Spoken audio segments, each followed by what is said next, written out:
오늘 우리가 살아가면서 우리를 힘들게 하는 여러 가지 것들이 있습니다.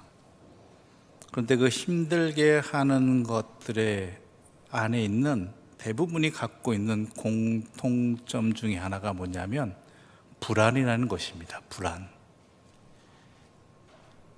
그래서 인간은 불안의 삶을 살고 있다라고 말하기도 하지요.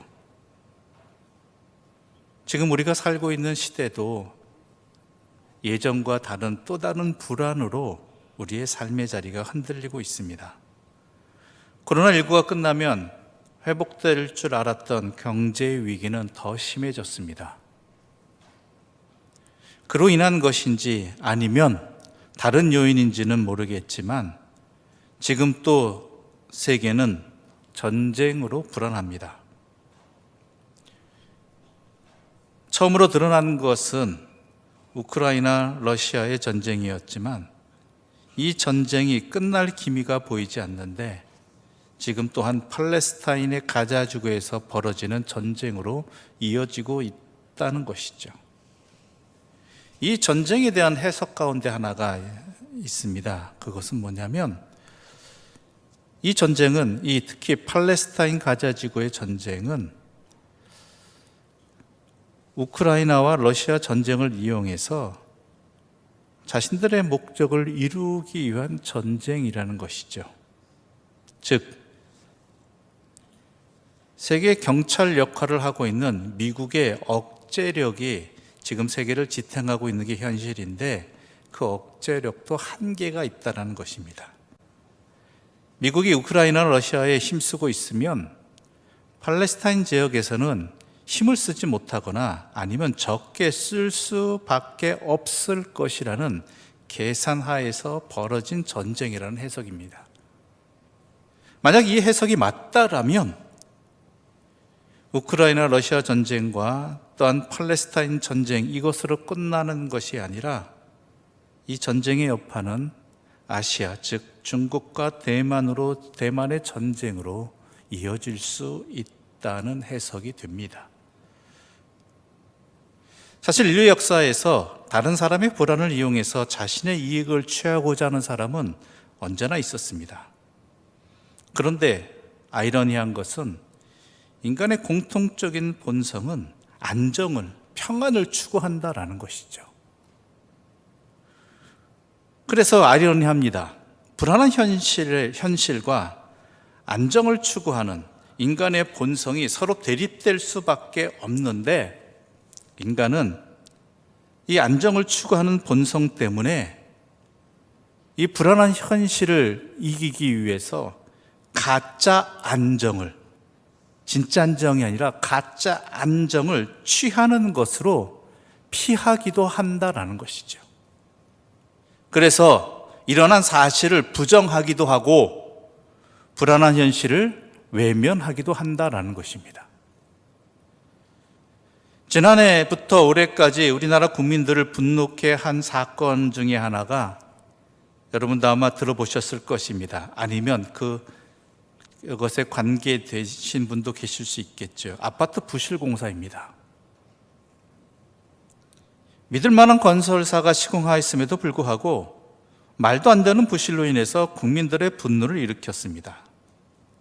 특히 사람의 주거시설은 자신의 삶의 안정을 대표하는 요소이기 때문입니다. 사람은 자기 집이 있어서 그곳에 거하는 것에서 삶의 안정감을 꾀하기 때문입니다. 그런데 참 재미있는 사실은 어떤 이들은 특히 자신이 소유한 아파트에 문제가 있을 때 그 사실을 밝히고 대책을 간구해야 하는데 애써 그 사실을 부정하거나 숨기는 일을 서슴지 않고 행하는 모습들을 보게 된다는 것이죠. 왜냐하면 자기가 살고 있는, 자기가 소유한 아파트의 그 안전의 불안으로 인해서 자기가 소유한 아파트의 집값이 떨어질까 걱정하는 것입니다.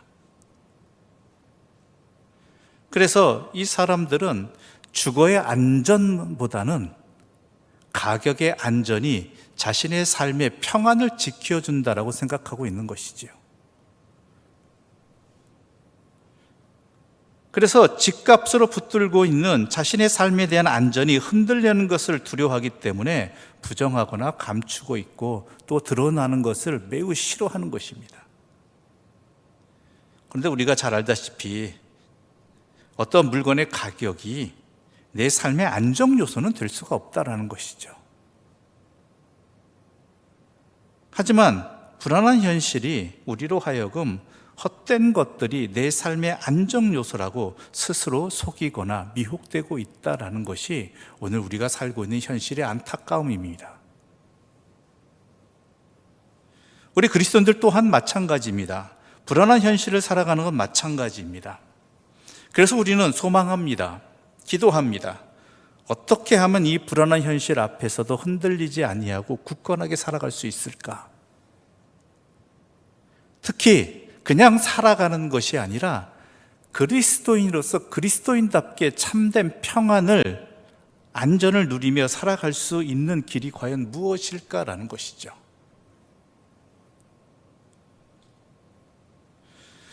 오늘 본문이 그래서 우리에게 이것을 알려주고 있습니다. 사도 바울은 데살로니가 후서를 우리가 읽고 있는데요, 앞 편지인 데살로니가 전서 3장 8절에서 너희가 주 안에 굳게 선즉 우리는 이제 살리라라고 말하고 있습니다. 즉 주 안에 굳게 서야 한다라는 것이죠. 우리의 참된 안정과 평안의 삶은요, 주 안에 굳게 서는 것입니다.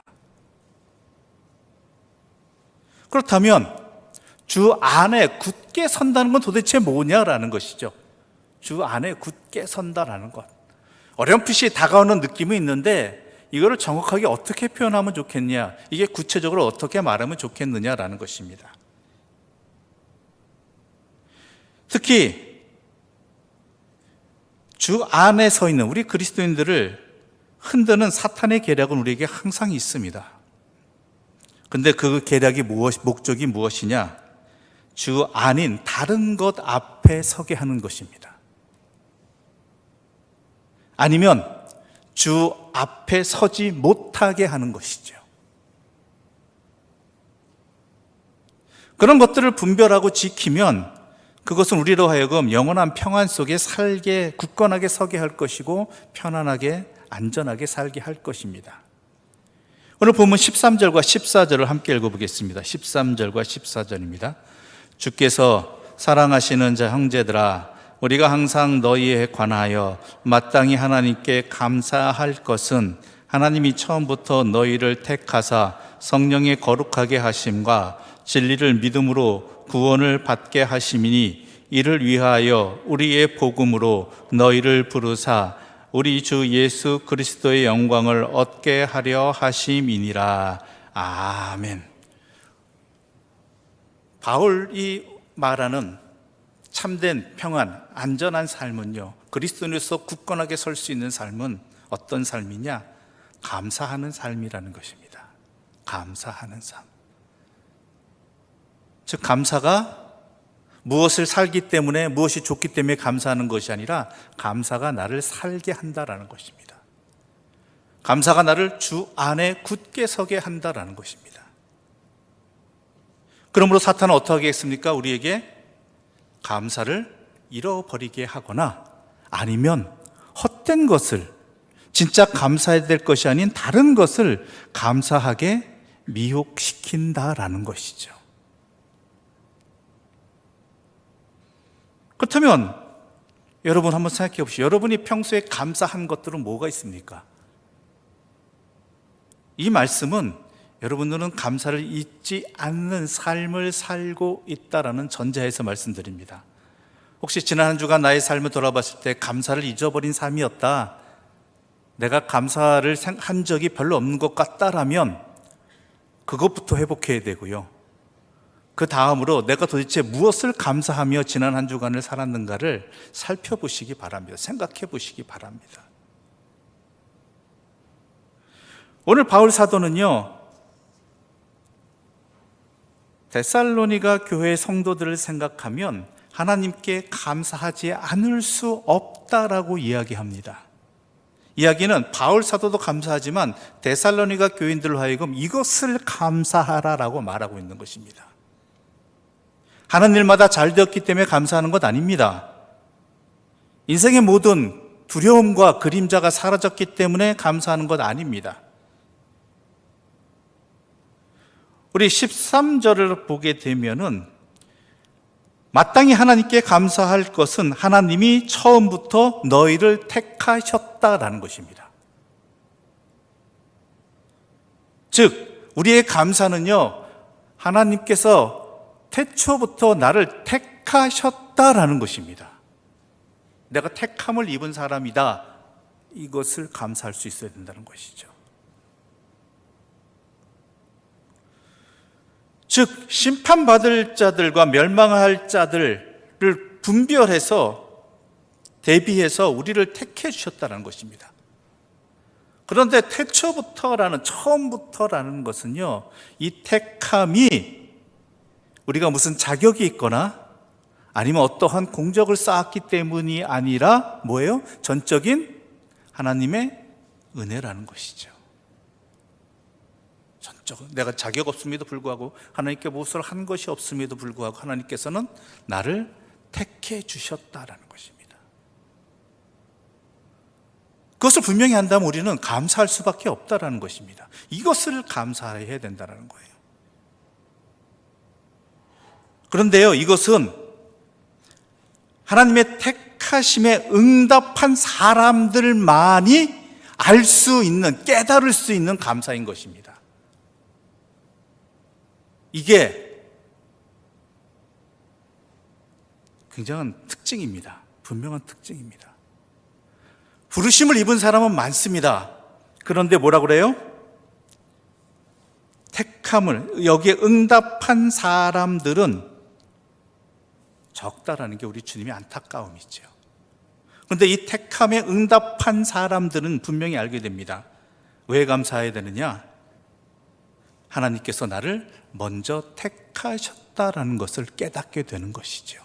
내가 하나님을 믿은 줄 알았는데, 내가 하나님을 선택한 줄 알았는데, 하나님의 부르심에 응답해보고 깨닫게 되는 게 뭐예요? 하나님께서 나를 먼저 택하셨구나라는 것을 깊이 알게 되어 저절로 어떻게 돼요? 감사할 수밖에 없다라는 것이죠.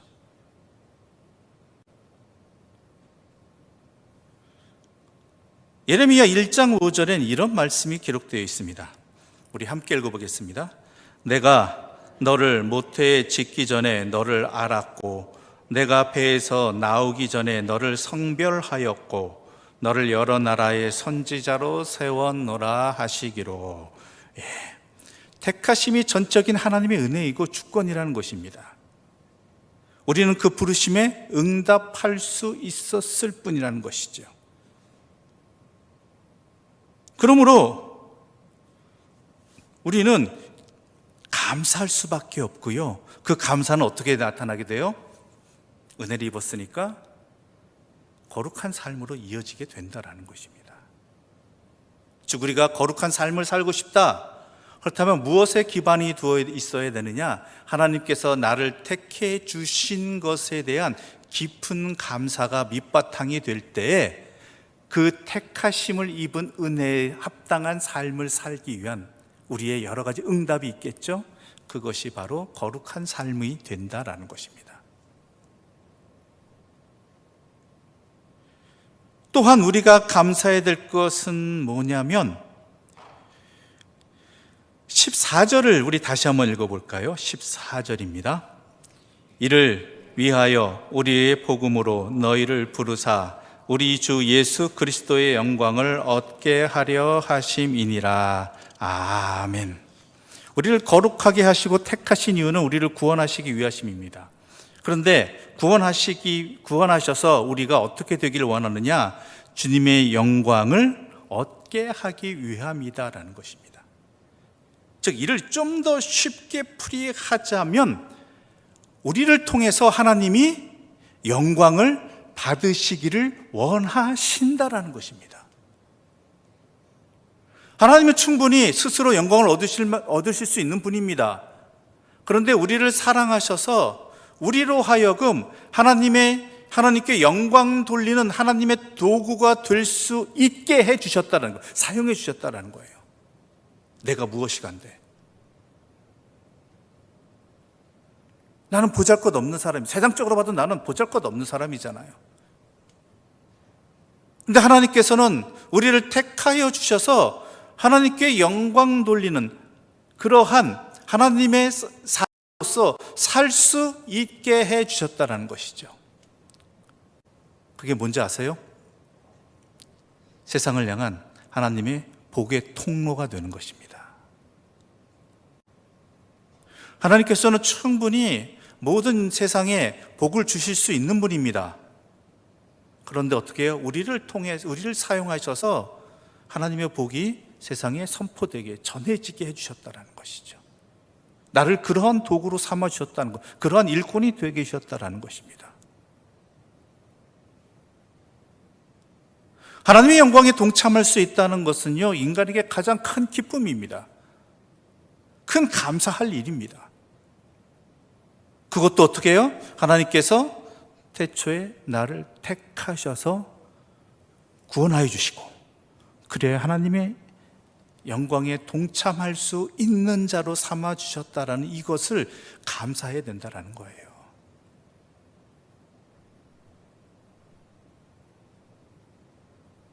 다른 것을 감사하는 건 아니에요.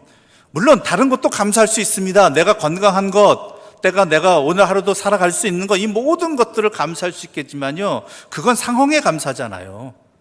내 본질적인 감사는, 내 모든 삶의 기쁨과 감사와 평안은요, 하나님께서 나를 택해 주셨고, 그리고 하나님의 자녀로 살 수 있게 해주셨을 뿐, 구원시켜 주셨을 뿐만 아니라 내가 하나님의 도구로서, 하나님의 쓰임이 되어서 하나님의 영광을 드러내는 존재로 사용되게 되었다라는 것, 이것이 우리의 진정한 모든 것의 감사의 시작이 되기도 하고요, 바탕이 되기도 하고, 다른 모든 것들을 다 잃어버려도 이것 하나 때문에 감사할 수 있는, 그것이 내가 굳건하게 주 안에 설 수 있는 그러한 내 삶을 지켜주는 길이라는 것이죠. 여러분, 이거 감사하셨습니까? 지난 한 주간 동안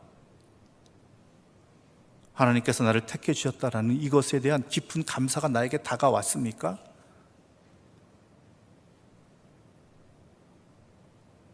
그 감사로 말미암아 내 삶이 그 감사에 합당한 삶을 살기 위해 노력했습니까?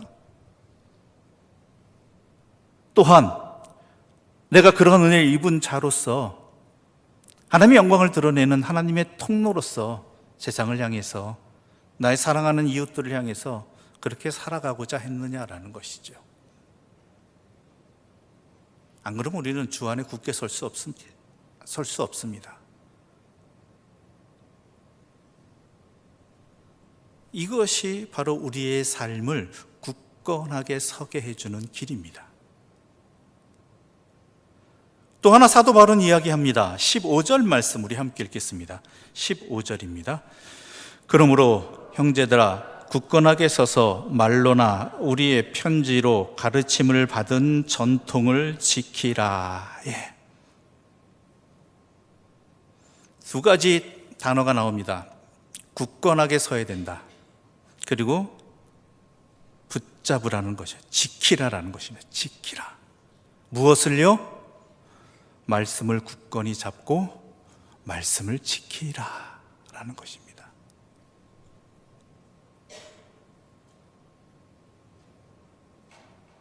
즉, 우리의 삶에 여러 가지 어려움들이 닥쳐옵니다. 두렵고 근심되는 일이 닥칩니다. 그런 것에서 흔들리지 않으려면 참된 영원한 것을 붙들고 있어야 되는데, 그것이 뭐예요? 하나님의 말씀이다라는 거예요. 그래야 너희가 산다라는 것입니다. 굳건하게 설 수 있다라는 것입니다. 너의 삶을 지킬 수 있다라는 것입니다. 그런데 안타깝게도 우리는 일을 반대로 행한다는 게 참 안타까운 일이지요. 뭔가 어려움이 닥치면 어때요? 하나님 말씀 먼저 놔버려요. 하나님 말씀대로 살아가는 것을 먼저 버려버립니다. 내 삶에 시련이 닥치면 먼저 피하는 것이 하나님 앞입니다.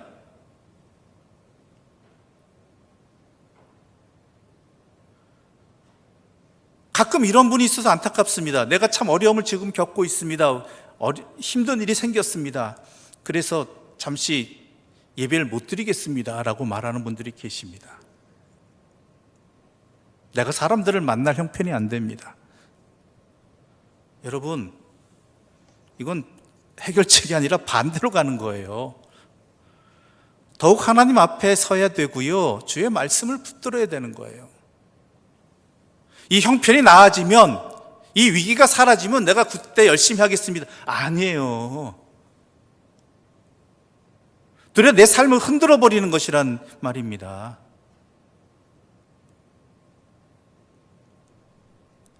거짓 평안을 위해서 말씀을 버려버립니다. 아니면 참된 평안을, 헛된 평안을 얻기 위한 것으로 변질시켜 버립니다. 어떻게 하는 줄 아세요? 예수 믿으면 내가 물질의 복을 받는다. 예수 믿으면 내가 건강해진다. 하나님 말씀대로 살면 어떻게 돼요? 내 자녀가 잘 된다. 안 그럴 수도 있잖아요. 여러분, 이거 잘 들으셔야 돼요. 하나님 말씀대로 사는 게 복이에요. 조건문이 아니에요. 뒤의 것을 얻기 위한 조건이 아니에요. 말씀대로 살아가는 것, 하나님과 함께 하는 것, 이게 복이에요. 근데 왜 그것을 헛된 것과 바꿔가지고 이렇게 하면, 참된 것을 행하면 헛된 것을 얻을 수 있다라는 그러한 것들 때문에 이것을 이루어지지 않으면, 이런 것들을 얻지 못하면 마치 이것을 참된 것을 버리는 그러한 행동들을 하냐라는 것이죠. 내가 경제적으로 어려워지면 예수 믿었는데 왜 이렇게 되냐고 말하죠. 말씀대로 살았는데 내가 건강을 잃어버리면 왜 이렇게 되냐고 이야기합니다. 그래서 어떻게 해요? 하나님 버리고 예배 자리 버리고 그런다라는 거예요. 아니요, 그게 말씀대로 살아가는 것, 하나님 앞에 서는 것, 이게 복이에요.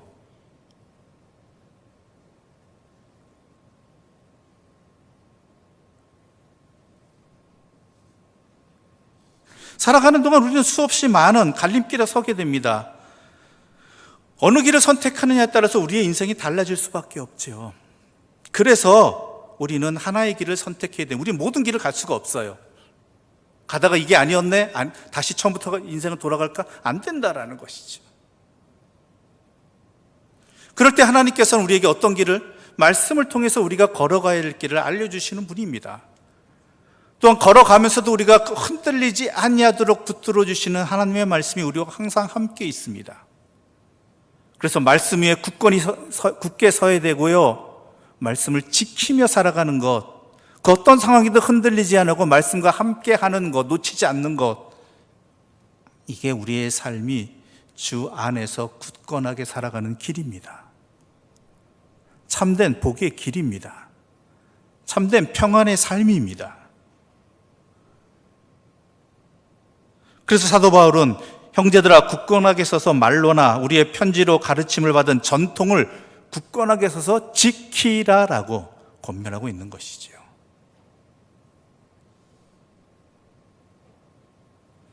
세 번째로 사도 바울은 데살로니가 교인들을 위해서 기도하고 있습니다. 어떤 기도를 하고 있습니까? 데살로니가 교인들을 택하시고 부르신 것에 대해서 하나님께 감사하는 기도를 하고 있고요. 그런 다음에 데살로니가 교인들에게 굳건하게 서라고 권고할 뿐만 아니라 이들을 굳건하게 서게 해달라고 하나님께 기도하고 있습니다. 우리 16절과 17절의 말씀 함께 읽겠습니다. 우리 주 예수 그리스도와 우리를 사랑하시고 영원한 위로와 좋은 소망을 은혜로 주신 하나님 우리 아버지께서 너희 마음을 위로하시고 모든 선한 일과 말에 굳건하게 하시기를 원하노라. 아멘. 우리의 삶의 평안은요, 하나님께 드리는 기도를 통해서 하나님과 묶여져야 한다라는 것입니다. 그런데요, 기도는 하나님으로 하여금 하나님이 말씀하시지 않은 것, 하시겠다고 말씀 안 하신 것들을 하시도록 설득하는 방법에, 쉽게 얘기할까요? 땡깡의 수단이 아니에요. 내 요구를 전달하기 위한 수단이 아니에요. 물론 우리는 그럴 수 있습니다. 그러나 기도의 참된 목적은요, 하나님이 말씀하신 것을 하나님께서 하시도록, 또한 내가 하나님의 말씀대로 하신 말씀대로 살아갈 수 있도록 나를 붙들어 달라고, 인도해 달라고 하는 그러한 것이 참된 기도라는 것이지요. 즉 하나님의 약속과 우리의 기도는요, 결코 분리돼서는 안 된다라는 것입니다. 하나님의 말씀이 이 땅 위에 나에게 이루어 주시기를. 사도 바울은 두 가지 기도를 합니다. 즉 하나님께서 위로해 주시고, 즉 강하게 해 주시고, 두 번째 어떤 기도냐? 모든 선한 일과 말에 굳게 하시기를 기도하고 있습니다.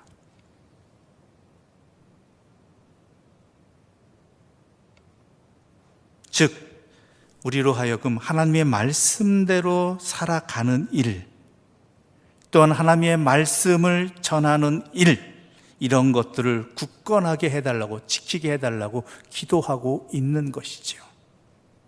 그러기 위해서 우리를 위로해 주시고, 불안해서 헛된 것에서 우리를 인도하여 주시고 강하게 해 주십시오. 이걸 기도해야 된다는 거예요. 우린 연약한 건 사실입니다. 어리석은 건 맞습니다. 그래서 미혹되기 쉽고 흔들리기 쉽습니다. 그래서 우리가 기도해야 되는 것이 뭡니까? 하나님, 이 불안 속에서 나를 위로해 주십시오. 나를 굳건하게 세워 주십시오. 게다가 더 나아가서 내가 하나님의 사람으로 하나님의 영광을 드러내는 일들을 할 수 있도록, 믿음대로 행할 수 있도록 나를 굳건하게 세워 주십시오라고, 이걸 기도해야 된다라는 거예요. 그렇지 않으면 우리는 불안한 인생을 살아갈 수밖에 없습니다. 불안은 불안으로 그치지 않고 헛된 선택을 하거나 헛된 것에 내 몸을 의지하고 묻게 만들어 버린다는 것이죠. 그래서 사도 바울은 데살로니가 교인과 오늘 이 불안의 시대를 살고 있는 저와 여러분에게, 너희가 참된 평안을 누리려면, 진짜 제대로 살려면 감사와 또한 말씀을 붙드는 삶과 그 어떤 상황에서도, 그리고 기도로서 하나님과 묻고 지내라라고 분명하게 말하고 있는 것이죠. 그런데요, 이 모든 것들을 가능하게 하는, 이 모든 것들을 묶어주는 오직 하나가 있습니다. 우리 13절을 다시 한번 읽어볼까요? 13절입니다. 우리 함께 읽어보도록 하겠습니다. 주께서 사랑하시는 형제들아, 우리가 항상 너희에 관하여 마땅히 하나님께 감사할 것은, 하나님이 처음부터 너희를 택하사 성령의 거룩하게 하심과 진리를 믿음으로 구원을 받게 하심이니. 아멘. 그 무엇이냐? 하나님의 사랑이라는 거예요. 하나님의 사랑. 그래서 주께서 사랑하시는 형제들아라고 데살로니가 교인들에게 말하고 있는 것입니다. 이 모든 것들이 가능하고, 이 모든 선택과 부르심과 이 은혜의 배후에는 하나님의 사랑이 있다, 먼저 있다라는 것이죠. 항상 있다, 영원히 있다. 하나님은 사랑이십니다. 그리고 하나님이 우리에게 사랑을 쏟으십니다. 어느 정도까지? 독생자를 우리에게 내어주실 겁니다. 그분이 과거에도, 지금도, 내일도 우리를 사랑하십니다. 그분의 사랑은 결코 우리를 놓치지 않으십니다. 이 모든 이것이 바로 모든 것들의 기초입니다. 또한 그리스도인의 확신과 그리스도인의 견고함의 기초도 바로 변함없는 하나님의 사랑에 근거하고 있다라는 것이죠. 그렇지 않으면 우리는 감히 생각할 수도 없고요, 단 한순간도 살아갈 수가 없습니다. 지금 이 순간에도 변함없는 하나님의 사랑은 우리를 향하고 계시고요, 우리가 설사 멀리 떠날다 할지라도 우리 하나님 아버지는 사랑으로서 우리를 기다리고 계시는 분이라는 것입니다. 하나님이 우리를 사랑하십니다. 그렇기 때문에 우리가 굳건히 설 수 있고 굳건히 설 수 있는 길을 갈 수 있습니다. 또한 하나님은 영원한 우리의 사랑이시고 위로이십니다. 그렇기에 우리가 이 세상의 헛된 것에 미혹되지 말아야 될 것도 영원한 것이 우리에게 이미 허락되었기 때문입니다. 우리가 지치고 낙심하여 눈앞이 캄캄할 때에도 변함없는 하나님의 사랑이 있기에 우리는 소망을 품고 살아갈 수 있습니다. 그렇기 때문에 우리는 내가 캄캄한 가운데 있다 할지라도 빛을 향해 나갈 수 있는 것이고, 또한 내 자신이 연약하고 부족하고 어리석다 할지라도 그 하나님의 사랑이 있기 때문에 주님의 길을 걸어가면서 하나님의 영광에 동참할 수 있는 선한 일을 할 수 있게 되는 것이고, 그럴 수 있도록 하나님께서는 우리를 도와주신다는 것입니다. 그래서 우리가 그리스도인인 게 참 다행입니다. 감사할 일입니다. 불안의 시대 속에서 헛된 희망을 찾고 헛된 것을 통해 안정을 찾아가려는 이들에게 우리가 참된 안정과 영원한 기쁨 안에서 굳건히 서 있는 그리스도인의 삶, 주 안에 있는 삶을 살아감을 통해서 우리 자신뿐만 아니라 함께 이 땅을 살아가고 있는 모든 이들에게 어떤 길이, 어떠한 삶이 참된 삶인지, 참된 평안인지, 굳건히 설 수 있는 길인지를 살아가고 보여주고 함께 할 수 있는 우리 그리스도인들 되시기를 간절히 소망합니다. 기도드리겠습니다. 하나님 아버지, 감사합니다. 우리가 하나님의 사랑으로 힘입어 감사할 수 있는 인생이 되었습니다. 다른 그 무엇이 아니라 하나님께서 나를 택해 주셨다라는 사실과 또한 나를 구원해 주셨다는 일들과, 그리고 우리로 하여금 하나님의 영광에 동참하는 하나님의 일꾼, 하나님의 복의 통로로 삼아 주셨다라는 것입니다. 무엇보다 또 감사한 것은 주의 말씀이 나에게 항상 주의 성령을 통해서 허락되었다라는 것이고, 무엇보다도 우리로 하여금 하나님께 기도할 수 있는 자로 세워주셨음을 감사합니다. 이것으로 인해 주의 사랑 안에 있게 해주시고, 이 불안한 세상 속에서 흔들리지 아니하고 주 안에 굳게 서서 참된 평안을 누리며 감사하는 삶을 살게 해주시고, 우리의 삶을 통해서 이 땅에 증거되게 하여 주시옵소서. 예수님의 이름으로 기도드립니다. 아멘.